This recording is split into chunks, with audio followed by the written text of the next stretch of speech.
అనారోగ్యం, ఉద్యోగం, వ్యాపారం అప్పులతో బాధపడుతున్నారా? వెంటనే జేకేఆర్ గురువు గారికి కాల్ చేసి ఈ వెబినార్ లో జాయిన్ అవ్వండి. నమస్తే రమ్మగారు. నమస్తే జయ. మంచి స్టోరీ చెప్తారా? ఓ చందమామ కథ చెప్తా. కథ పేరు చెప్పనా? నువ్వు నవ్వకూడదు. నల్ల కోడి పెట్ట. దాని పేరు అదే పెట్టారు, నేనేం చేయను. రియల్ నేమా లేకపోతే మీరు పెట్టారా? నేను పెట్టలా, వాళ్ళే పెట్టారు. అయితే ఓకే. ఓ కోయిగూడెంలో సమర్ అని ఒక కుర్రాడు ఉండేవాడు. సమర్. సమర్ వాడు చాలా తెలివైనవాడు, చాలా మంచి విద్యలు వచ్చు, వాడికి యాక్టివ్, గబుక్కున పోరాటంలోకి దిగుతాడు. ఈ కోయిగూడానికి దగ్గరలో ఉన్న రాజుగారికి చాలా సహాయం చేశాడని, ఆయన బోళ్ళంత ధనధాన్యాలు అవి ఇస్తానన్నారని, ఏవో ఇచ్చినవేవో బోని బహుమతులు ఇచ్చారని, ఆయన వేటకు వచ్చినప్పుడు వీడే ఆయన రక్షించాడని చెప్పుకునేవాడు. ఓకే. వాడు మెళ్ళో ఉన్న గొలుసు రాజుగారు ఇచ్చిందే, అసలు రాజుగారు అమ్మాయినే ఇస్తామని అట్లా వీడు చేసుకోలేదు, అలా చెప్పుకునేవారు. వాడు బాగుండేవాడు, హ్యాండ్సమ్గా ఉండేవాడు, యాక్టివ్ కూడా. అయితే వాడికి ఏమనిపించేది, క్రమంగా నువ్వు గ్రేటు, నువ్వు ఇంద్రుడి చంద్రుడివి అంటే నిజంగానే నేను ఇంద్రుడిని చంద్రుడిని అనుకుంటారు. అంతేగా. కొన్ని ఉంటాయి ఇవి సహజ లక్షణాలు, మిగిలినవి జనం అంతా ఎక్కించినవి అనమాట. వాడికి ఏమనిపించేది, నేను చాలా గొప్పవాడిని అని ఫీల్ అయ్యేవాడు. ఊళ్ళో వాళ్ళంతా పెళ్లి సంబంధాలు వస్తుండే, వాళ్ళ అమ్మాయి వరే ఇంకా ఎన్నాళ్ళు ఉంటావురా ఇట్లా, రాజుగారు అమ్మాయిని వద్దంటే వద్దన్నావు. వాళ్ళ అమ్మ కూడా అలాగే అనేది, ఎవరో ఒక పిల్లని చూసి మంచి పిల్లని తగిన పిల్లని చేసుకోరా అంటే, ఈ బొడి మొహాలన్నిటి నేను చేసుకోవటం ఏమిటి అనిపించేది వాడికి. వాడు గూడెంలో అబ్బాయి కోయతలే కదా వాడికి పెళ్లి కూతుళ్ళు. ఆ అమ్మాయికి ముక్కు పొట్టి, ఇది పొడుగు, ఇది అలా ఉంది, ఇది ఇలా ఉంది, ఇలా కాదు, ఎలాగో ఉన్నదాన్ని చేసుకోవాలి. ఆ ఎలాగో ఉన్న పిల్ల కోసం ఎప్పుడూ చూస్తూ ఉండేవాడు. అయితే వాళ్ళమ్మ పెళ్లి చేసుకో అని పోరేది. వాడు నాయకుడికి కుడిచేయిగా ఉండేవాడి కొడుకు అనమాట. వాళ్ళకి ఇల్లు వాకిలి ఉన్నాయి. పిల్లాన్ని పెళ్లి చేసుకోమంటోంది కదా, వాడన్నాడు, అమ్మ మన అడవంతా వెతికి చుట్టుపక్కల ఊళ్ళలో చూసి నాకు తగిన అందగతని తెచ్చుకుంటానే, నువ్వు ఒప్పుకోవాలన్నాడు. ఇంత వీరాది వీడైన కొడుకు అడిగితే ఎందుకు, ఏ తల్లి మాత్రం కాదంటుంది సినిమాటిక్గా, కాదనరు కదా. సరే ఆవిడ తెచ్చుకోమని. వీడు ఆ ఊరు ఈ ఊరు వెళ్తూ ఉండేవాడు. ఏదో పుట్టతైనా వాటితోటి, వీళ్ళకేమో పెద్దగా అన్నాలు కూరలు మనకు మళ్ళీ పాలక్ పన్నీర్లు అవి అక్కర్లేదు కదా, తేలికపాటి తిండి సరిపోయేది. మాంసం కాల్చుకుని తిన్నా వాళ్ళకి చాలు, వాళ్ళ పద్ధతి అది. అయితే ఏమైంది, ఒక అడవికి ఆనుకుని ఉన్న ఒక పల్లెటూరులోకి వెళ్ళాడు. ఆ ఊరు మొదట్లోనే ఒక ఇల్లు ఏదో ఉంది. కాస్త ఏదైనా మంచినీళ్ళు అడుగుదామని ఆ ఇంట్లోకి తొంగి చూస్తే అక్కడ ఒక పిల్ల వంట చేస్తోంది నుంచుని. ఎంత బాగుందో, భలే అందంగా ఉంది. అందుకంటే అదే ఇహ వాడు అట్లా చూస్తూ ఉండిపోయాడు. ఉండి గబుక్కుని లోపలికి వెళ్ళాడు. నీ పేరేమిటి అని అడిగేసరికి ఆ అమ్మాయికి ఇవ్వమని కేకబెట్టి పరిగెత్తుకుంటూ వెళ్ళిపోయింది. ఎటో వెళ్ళిపోయింది ఆ ఇంట్లోకి. వీడు కూడా లోపలికి వెళ్ళాడు, కానీ ఆ అమ్మాయి వాడికి కనపడలేదు.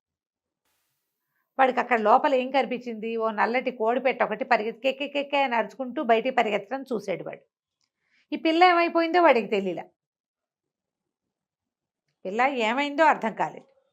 సరే ఏమైంది, వాళ్ళ వాకిట్లోనే కూర్చుని ఉన్నాడు. ఈ లోపల ఒక భార్య భర్త వచ్చారు. వీడి దగ్గర డబ్బులు ఉన్నాయి, రాజుగారు కొంత ధనం ఇచ్చాడు కదా. వస్తే సరే వాళ్ళు ఏమన్నారు, వాళ్ళని అడిగారు, ఎవరు ఏమిటి అని అడిగితే, మీ అమ్మాయి వంట చేసి పెడుతోంది కదా, మీ అమ్మాయిని ఇచ్చి నాకు పెళ్లి చేయండి, నేను అందమైన అమ్మాయిల కోసం వెతుకుతున్నా, మీ ఇంట్లో ఉన్న పిల్లనిచ్చి పెళ్లి చేయమన్నాడు. వాళ్ళు అన్నారు, మాకు అసలు పిల్లలే లేరురా నాయన, మా పిల్లలు లేరు, మా ఇంట్లో పిల్లలు ఎక్కడ వాళ్ళు అని చెప్పి, రా అన్నం దిద్దుగాని అని పిలిచారు.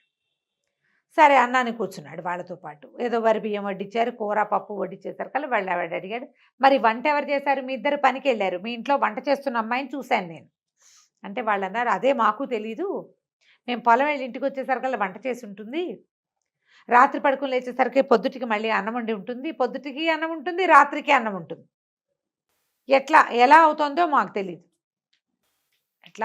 మాకు తెలీదు అని చెప్పారు. చెప్పేసరికల్లా ఇదేదో వింతగా ఉందనుకున్నాడు. ఎందుకంటే ఆ పిల్ల వంటింట్లో నుంచి కనపడింది. వంట ఎట్లా ఉంది వాళ్ళకి, ఆ పల్లెటూరు వంటలు ఎలా ఉంటాయి, ఓ చిన్న అడ్డం కట్టినట్టుగా ఉండి అక్కడ పొయ్యి పెట్టుకుని అన్నం వండుకుంటారు. అక్కడ చూశాడు ఆ అమ్మాయిని. ఆ అమ్మాయి ఇంట్లోకి పరిగెత్తింది. తను ఇంట్లోకి వచ్చేసాడు, ఎక్కడా కనపడలా. వీళ్ళేమో పిల్ల లేదంటున్నారు, కానీ తను తప్పకుండా చూశాడు. 5.5 అడుగులు ఎత్తున్న ఒక అమ్మాయి, అందంగా ఉంది, ఓ 16-18 సంవత్సరాలు ఉంటాయి, మంచి పోతపోసిన బంగారు విగ్రహం లాగా ఉంది. వీళ్ళేమో ఇట్లా చెప్తున్నారు. పోనీ వంటేమో సిద్ధంగా ఉంది, నేను సరిగ్గా చూడలేదనుకోవటానికి. ఏమనుకున్నాడు, వీళ్ళ దగ్గరుండి ఆ రహస్యం ఏదో ఛేదించాలనుకున్నాడు.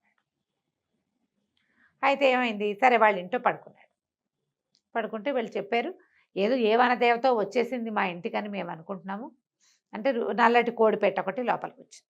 వచ్చేసరికి ఆవిడ బో బో బో అని పిలిచి కాస్త నూకలేసి ఓ బుట్ట కింద పెట్టింది.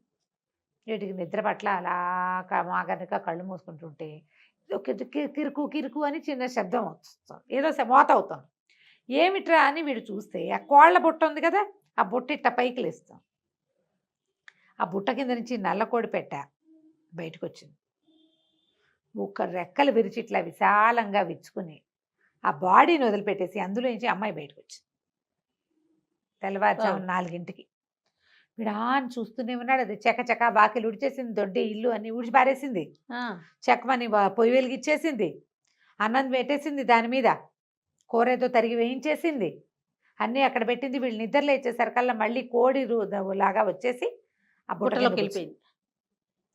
ఆశ్చర్యపోయాడు, అమ్మా ఇక్కడ ఉంది కదా రహస్యం అని చెప్పి సరే ఏమన్నాడు, మర్నాడు పొద్దున్న లేచి నేను మీకు బంగారు కాసిస్తా, మీ దగ్గర నల్ల కోడి పెట్టుంది కదా అది ఇవ్వమంటే, కోడి పెట్ట దొరికింది, ఇది గుడ్లు పెట్టదు ఏం పెట్టదు, దొరికింది మా ఇంటికి వచ్చింది, మేము ఉంచుకున్నాం దాన్ని, ఊళ్ళో అందరు నవ్వుతున్నారు, అది గుడ్లు పెట్టే కోడి పిల్ల పెట్ట కాదు, ఒట్టిగా పెట్ట అంతే, కానీ అది వచ్చాకే మా జీవితంలో మార్పు వచ్చింది, ఎవరో వచ్చి వంట చేసి పెడుతున్నారు, అదేదో అదృష్ట దేవత అనుకున్నాము, అయినా నువ్వేం చేసుకుంటావు, గుడ్లన్నా పెట్టదు కదా అంటే, కాదు నాకు కావాలి, అది కూడా నాకు అదృష్ట దేవతగా పరిణమిస్తుందని ఆ కోడి పెట్టని అడిగి తీసుకున్నాడు. రూపాయి కాసు చేతిలో పెట్టాడు, కావాలంటే ఇంకోటి ఇస్తానన్నాడు. ఆ రూపాయి కాసుతోటి వాళ్ళ సంవత్సరం బతకచ్చు, అదే ఏమంటారు బంగారు కాసుతోటి, రాజుగారు ఇచ్చిన కాసులు.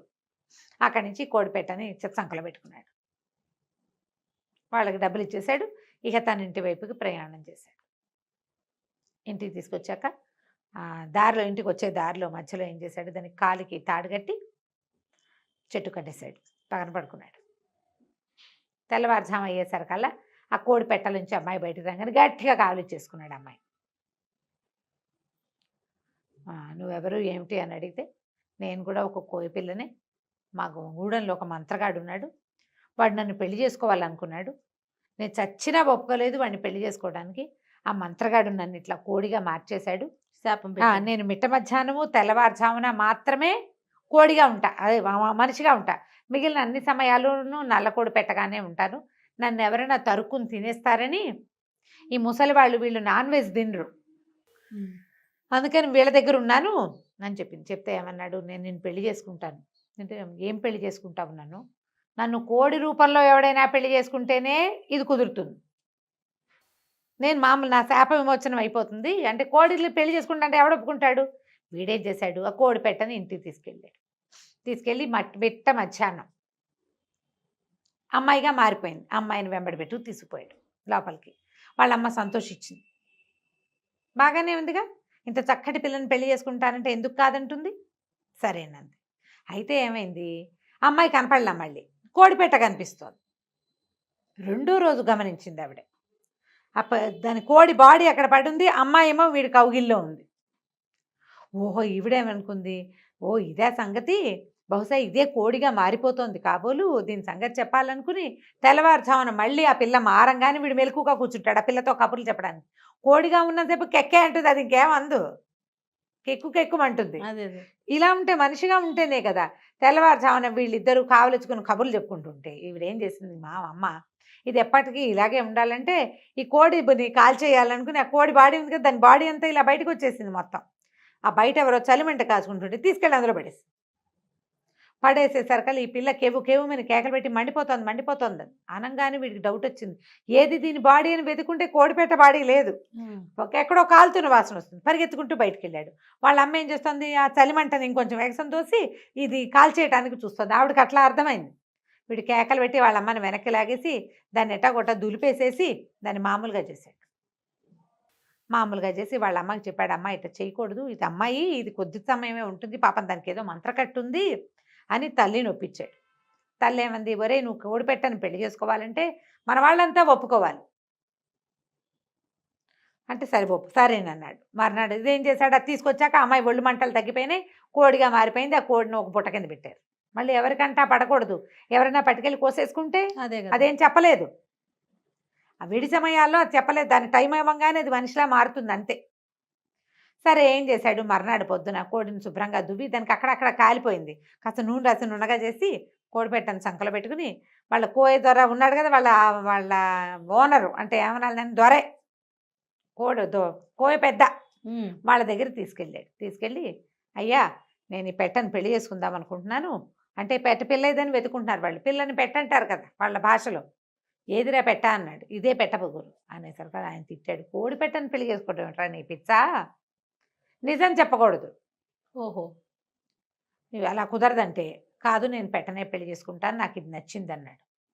పెట్టనే పెళ్లి చేసుకోవాలి నేను, నాకు పెట్టకి పెళ్లి చేయండి. వాళ్ళు ఏంటంటే సాంప్రదాయం ప్రకారం ఏదో తాడు ముడెట్టించడమో బొట్టు పెట్టించడమో ఏదో ఉంది వాళ్ళ ఊళ్ళలో సిద్ధాంతం. ఆయన తిట్టాడు. అక్కడి నుంచి ఒక ఆయన ఉంటాడు మంత్రవాది, గూడెంలో మంత్రవాది దగ్గరికి వెళ్ళి పెట్టతో నాకు పెళ్లి చేయమని. అందరూ తిట్టారు, చుట్టాలు పక్కాలు ఫ్రెండ్స్ అందరూ ఎక్కిరిచ్చారు, పిచ్చెక్కింది వీడికన్నారు. అయినా సరే వాడు గూడెం నుంచి వెలేస్తామన్నారు. వెలేసినా సరే మా అమ్మని తీసుకెళ్ళిపోతా, నా పెట్టతో నేను వెళ్ళిపోతా, ముందు పెళ్లి చేయండి చాలు నాకు.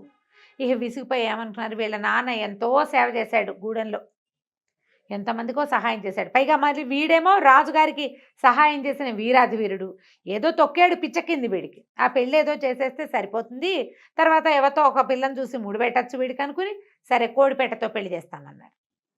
కోడిపెట్టని పీటల మీద వీడి పక్కన కూర్చోబెట్టారు. అందరూ కలిసి ఆ పువ్వులు అవి చల్లి సరే తాడు గట్రా దాని మెడలో అంటే కోడి మెడలో మంగళసూత్రాలు మూడేయంగానే కోడి కాస్త అమ్మాయిగా మారిపోయారు.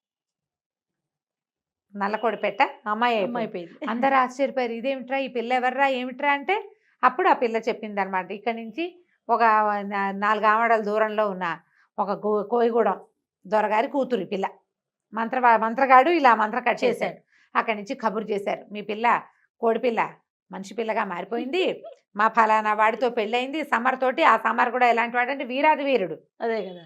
ఆ పెట్టగానే పెళ్లి చేసుకుంటే పెట్టగాస్త పెళ్ళయింది అని కబురు చేస్తే ఆ గూడెం పెద్దొచ్చి ఎంతో సంతోషించి బొళ్ళని కానుకలు ఇచ్చి కూతుర్ని అల్లుండి ఊరేగింపుగా తన ఇంటికి తీసుకుపోయాడు. వాడు ఆ గూడానికి రాజు అయిపోయాడు నల్లకోడి పెట్ట వల్ల కదా. కంచికి మనం ఇంటికి.